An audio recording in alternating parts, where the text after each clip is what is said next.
Winston, Leland, and Lorelei. I have a new story for you. It's called Alexander and the Terrible, Horrible, No Good, Very Bad Day. There's Alexander.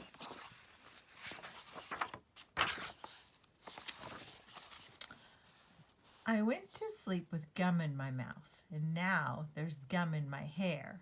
And when I got out of bed this morning, I tripped on the skateboard, and by mistake I dropped my sweater in the sink while the water was running. And I could tell it was going to be a terrible, horrible, no good, very bad day.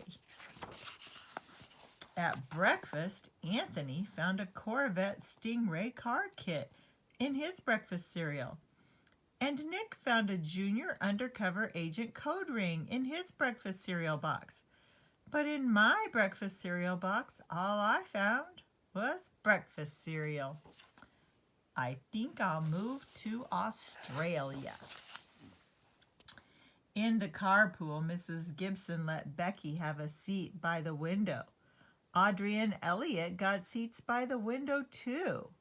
I said I was being scrunched. I said I was being smushed.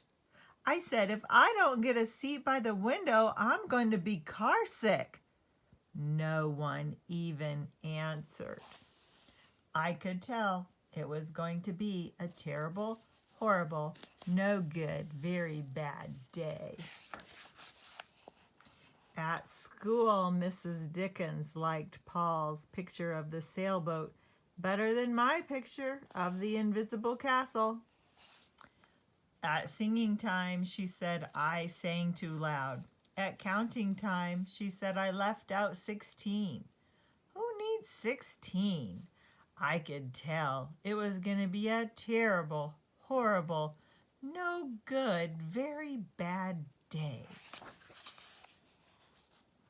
I could tell because Paul said I wasn't his best friend anymore.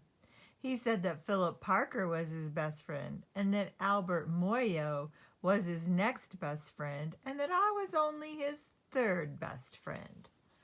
I hope you sit on a tack, I said to Paul. I hope the next time you get a double-decker strawberry ice cream cone, the ice cream part falls off and the cone part lands in Australia.